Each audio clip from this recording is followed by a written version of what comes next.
Now that the 2025 NFL Draft is completely over and done with, you're probably asking yourself, how do the Broncos get better in 2025? Well, believe it or not, I have the 4 key moves to making sure that Denver takes the next step heading into next season. Welcome into Broncos Breakdown by Chat Sports. My name is Moose, and Christmas, Broncos fans, came early this year.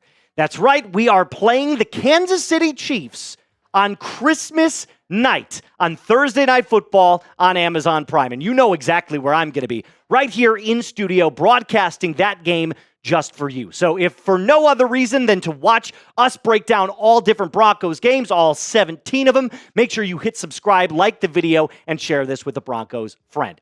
All right, enough dilly-dally, enough chit-chat. Let's get into the perfect off-season plan. Number 1, extend Courtland Sutton. We have far too often on this channel been talking about the trade rumors for Courtland Sutton. Is he going to remain a Bronco? Are there a trade package, or is there a trade package that could, have him seeing himself on another team? Finally, I think we got the answer that the Broncos front office and Courtland Sutton are getting closer and closer to making a deal for his contract extension. And he has been outstanding in uniform. If you don't believe me, just take a look at where he ranks all time in receiving yards. Number 11 in front of Mark Jackson, who played in the late 80s. I remember when Brandon Marshall was here playing in the orange and blue before he went and played for the other team in orange and blue, and that being the Chicago Bears. And look, he's not super far from the top 10 either. In fact, he needs just 21 yards to pass Emmanuel Sanders for 10th all time. We are talking about one of the best Broncos wide receivers we have seen in decades. So there is going to be a deal that gets done. I'm quite sure of it. Now, the question becomes, what do you pay him? Because right now, the highest paid wide receivers per year are making bank. Jamar leads everybody with $40 million a year. Now, there's no way Cortland's going to get that. I'm just being straight up with you. If you think he's going to get top 10 money, you're kidding yourself. But that doesn't necessarily mean that he can't get top 20 money. Because right now, he's currently number 24 on the list. I'd pay Courtland Sutton $20 million a year right now. If he were to say, look, this is my number, I want $20 million a year for the next 3 years, I would say, here's the contract, sign your John Hancock down on the line below. So, look, I'm going to be straight up with you also. The guys that are making more money than him right now, that guys like Christian Kirk and DeAndre Hopkins. No, maybe not DeAndre, but that might be wrong. But I know Christian Kirk is up. Mike Evans.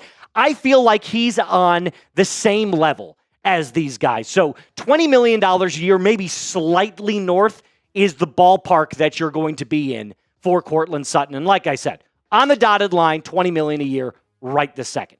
Hey, by the way, I just started up a brand new social media channel over at X, formerly known as Twitter. If you want all the best Broncos content, not only on YouTube, but also on your social media feeds, it starts right here. So use my handle, which is @Moose_NFL, and give me a follow to make sure that you keep up with everything Broncos related. All right, number 2.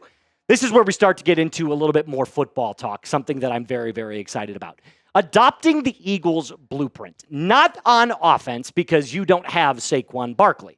As much as I like the RJ Harvey pick, he's no Saquon. I'm talking about the defensive side of the ball. And what did the Philadelphia Eagles do in the last Super Bowl that we saw is how to get after the Kansas City Chiefs? It's this right here.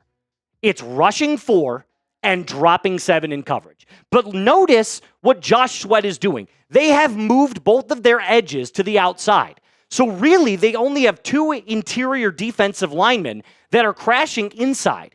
And the great thing about having Sweat on the outside, and in this case, it would be Nick Bonito and Jonathan Cooper, is that not only could you crash inside, but you can also still attack the edge or drop back into the flat and play in pass coverage.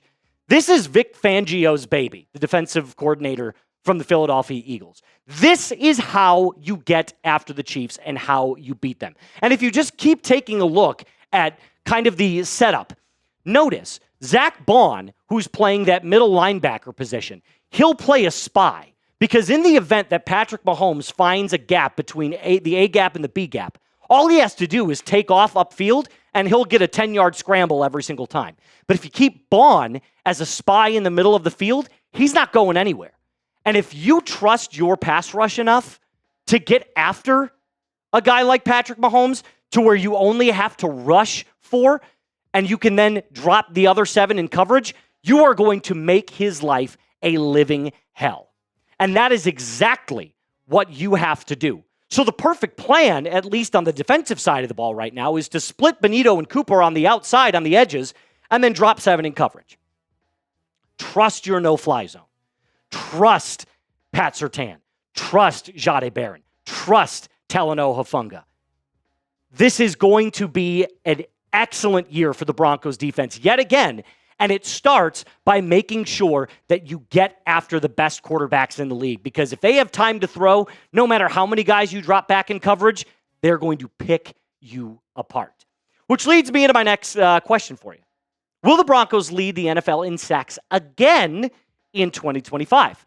Had 63 last year. That's pretty damn good. I'm going to say no. I'll say top 3 again. Do you know how hard it is to go back-to-back in sacks in the league? It's really, really difficult. But I'll say top 3 again for sure. Give me the over-under at, we'll call it 57. All right. The third blueprint plan, I should call it, the perfect offseason plan at number 3, is to emphasize the play action. This is something that I've been clamoring for the Broncos to do, especially for Bo Nix going into year 2. Now, this next photo I'm going to show you is on a play action play against the Colts, which, by the way, the Broncos won this game 31-13. So they did something right in here. And I know it's kind of tough to see, but what you can clearly see is Bo Nix on play action. Running back goes up, does a chip block right on the interior defensive lineman. So Bo Nix has a clean pocket. I know you see that edge rusher. I think that's Latu coming off the edge.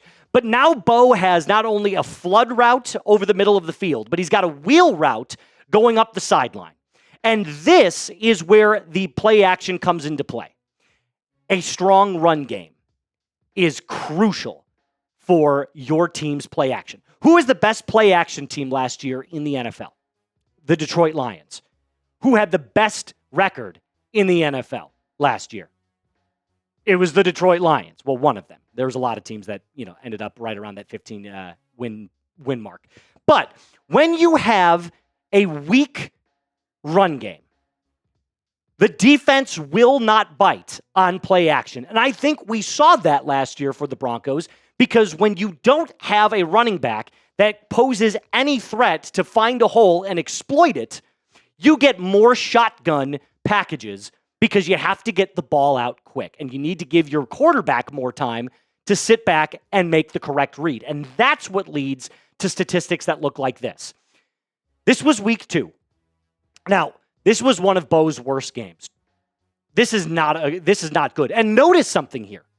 There's too many passes near the line of scrimmage. So I know that there's a couple there that look like they're right about that 10-yard mark. But the truth is that with a designed play action and a good tight end now, which we have in Evan Ingram, you can attack the middle of the field with a stronger run game.